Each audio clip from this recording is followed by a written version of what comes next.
নমস্কার সকলকে, গানওয়ালার পরিবারে আপনাদের সকলকে স্বাগত জানাই।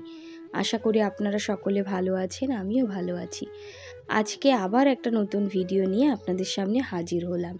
আজকে যে ভিডিওটা আমি আপনাদের সঙ্গে শেয়ার করছি সেটা হলো আমি 31শে জানুয়ারি আর 1লা ফেব্রুয়ারি দুদিন ওয়ার্কশপে গেছিলাম, সেটাই একটু আপনাদের সঙ্গে শেয়ার করব।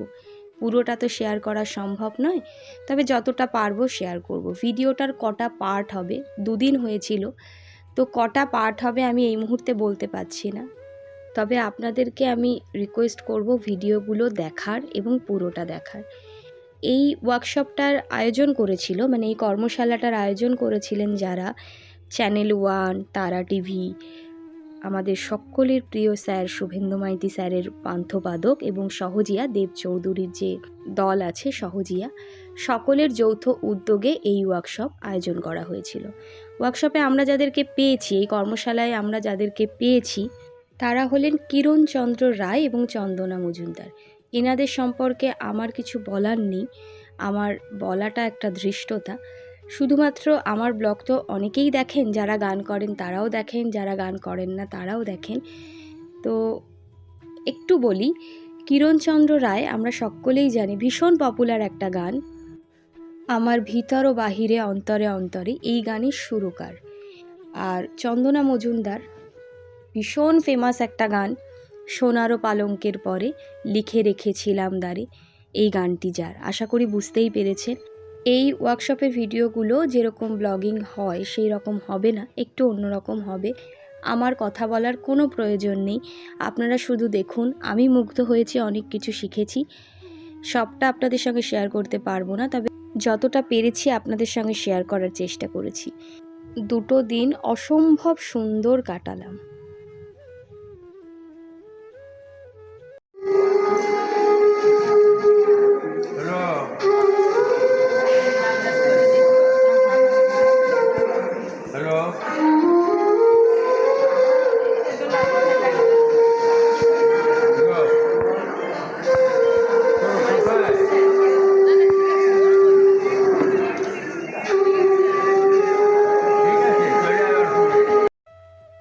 ওনারা চলে এসেছেন, এবার আমাদের কর্মশালা শুরু হবে।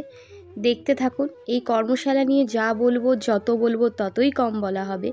আরও একটি প্রাপ্তি হয়েছে, বিজয় সরকারের ছেলে, ওনাকে সামনাসামনি দেখতে পেয়েছি। চলুন তাহলে আপনারাও দেখে নিন। তারা মিলে আমরা চেষ্টা করেছি। এটা খুব কঠিন ছিল, এটা আয়োজন করা খুব কঠিন ছিল, কারণ আজকে যে দুজন বিশিষ্ট অতিথি শুধু বাংলাদেশ বা এই উপমহাদেশ নয়, গোটা পৃথিবীতে তাদের কাছে একটি প্রভাব তৈরি ব্যক্তিত্ব, এবং তারা একাধিকবার জাতীয় পুরস্কার, আন্তর্জাতিক ক্ষেত্রে পুরস্কার। কিরণদা এবং চন্দনা দুজনই বাংলাদেশে বসে, এবং সঞ্চালক শুভেন্দু মাইতি। এটার প্ল্যানিং তো অনেকটা শুভেন্দুদার, পুরোটাই শুভেন্দুদার কথা কোথায় না বলাই উচিত আমার পক্ষে। আমি আমাদের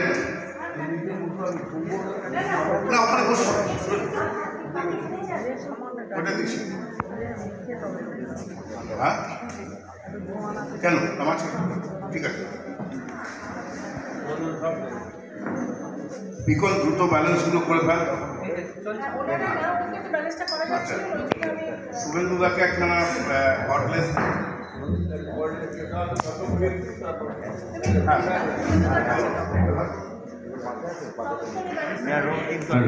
আচ্ছা, আমি ব্যালেন্স করতে করতে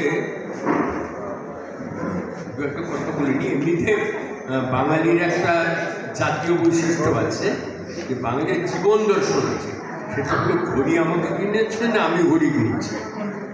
হ্যাঁ, আমি ঘড়ি কিনেছি, কাজেই আমি ঘড়ির কথা চলবো, ঘড়ি আমার কথা চলে।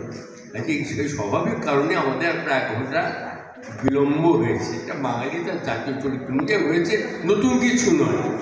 গেল এই কর্মশালা, এটা এই মূল উদ্যোক্তা কিন্তু তারা টিভি দীপঙ্কর এবং আমাকে সঙ্গে থাকতে তারা বলেছিল, আমি সঙ্গে থেকেছি মাত্র, আর সবটাই ওরা করেছে। সেটা হলো সেই জাতির লোকসংস্কৃতি। হ্যাঁ, স্বয়ং রবীন্দ্রনাথ এটি জাতির সংস্কৃতিকে এইভাবেই ব্যাখ্যা করেছেন। আমি আরেকটু সহজ করে বোঝার জন্য বললাম যে নগর জীবনের একটা দায়িত্ব থেকেই যায় লোকসংস্কৃতির বীজকে রক্ষা করার জন্য। পৃথিবীতে যে কোনো নগর সৃজন সেটা কিন্তু ঐতিহ্য থেকে উৎসারিত হয়, শেকড় থেকে, বীজ থেকে, ভ্রূণ, ভ্রূণ থেকে মহির্ভ তৈরি হয়। এই দুদিনের কর্মশালাতে আজকে শেখাবেন কিরণচন্দ্র রায়। তার পরিচয় দেওয়ার কোনো প্রয়োজন নেই। কিরণ সম্পর্কে একটু কথা বলার দরকার। কি গান শেখাবেন কিরণ কোন গানের সাথে আছেন, কি করছে, নিজেকে ওইখানে নিয়ে গেলেন কিরণ। কালকের কথা, চন্দনার কথা, চন্দনা কাল শেখাবে মূলত ভাবসঙ্গীত এবং লালন সাঁইর গান। কালকে চন্দনার কথা হবে, আজকে কেবল কিরণ। আর কিরণের আলো তো কিরণ তো চন্দনার উপরেও পড়বে।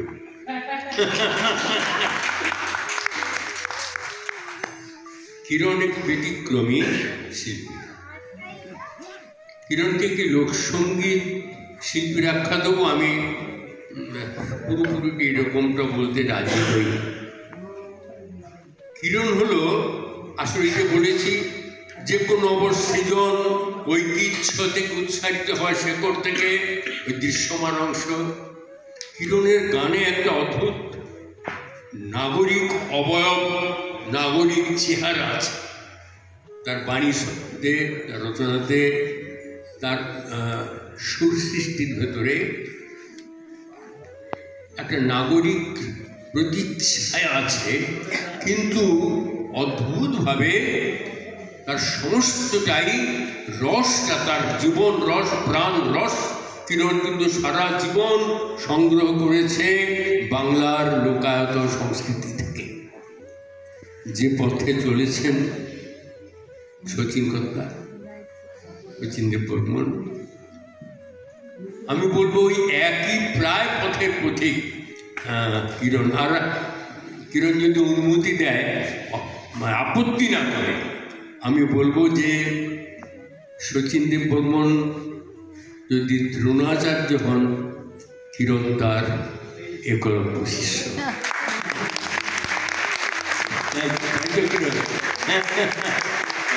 ঠিক ওইভাবে আপনাকে কিরণের গান যখন শেখাবে তখন শুনলেই বুঝবেন। আমি কেবল এইটুকু ধরিয়ে দিলাম মাত্র। কিরণের গান নাগরিক গান, কি শব্দচয়নে, কি সুর কাঠামোতে, কি গান ভঙ্গিতে, কিন্তু তার সমস্ত শেকড়টি কিন্তু বাংলার ভাটি অঞ্চলের গানের থেকে উঠে এসেছে। আমরা কাজ দেরি করবো না, বর্ষপ্রকাশ কর্মশালার কাজ আমরা শুরু করি। মাঝখানে আর কোনো কথা হবে না, সময় অনেকটা নষ্ট হয়েছে। আবার কালকে যখন চন্দনা তার কর্মশালা শুরু করবে, দেব এসে বলবে চন্দনার কথা। কেমন শুরু করি আমরা, সকলে অনুমতি নিয়েছি। এখানে উপস্থিত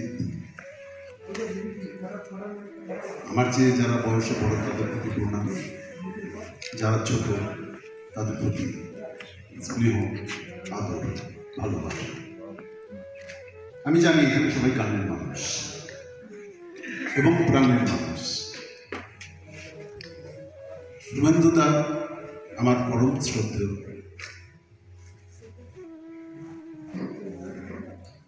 এবং সঙ্গীত পাগল একটি মানুষ। তার গুণের মহিমা বলার ক্ষমতা আমার নেই, তবে আমি জানি সে জীবন বিসর্জন দিয়ে এটার জন্য। এবার বলি, তারা বাংলা, বিশেষ করে দীপঙ্করদা, বৌদি, এই পরিবারটির সাথে আমাদের আত্মিক সম্পর্ক। এটা কোনো ফর্মাল সম্পর্ক নয়। তারা আমরা উভয়ে আমাদের ঘরের মানুষ। আমরা সবাই এক ঘরের বাসিন্দা।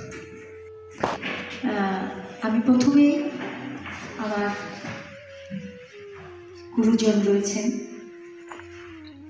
আমার সর্বোপরি মাথার তাজ বলব শুভেন্দু মাইতি, আমি তার চরণে শতকোটি প্রণাম। এবং তার সঙ্গে আজকে আমার এখানে যিনি রয়েছেন তাকেও সবাই চেনেন, তার চরণেও আমার শতকোটি প্রণাম। আর আমাদের দীপঙ্করদা এবং রুমা বৌদি, তাদের আজকের এই অক্লান্ত পরিশ্রমের ফসল আমরা সবাই একত্রিত হয়েছি, তাদের কাছেও আমরা চিরকৃতজ্ঞ।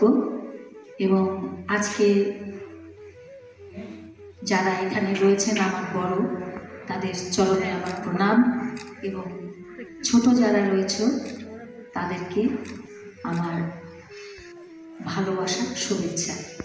সেই সঙ্গে আজকে আমাদের সঙ্গে যারা সঙ্গতে আছেন তাদেরকেও আমার শ্রদ্ধা, ভালোবাসা।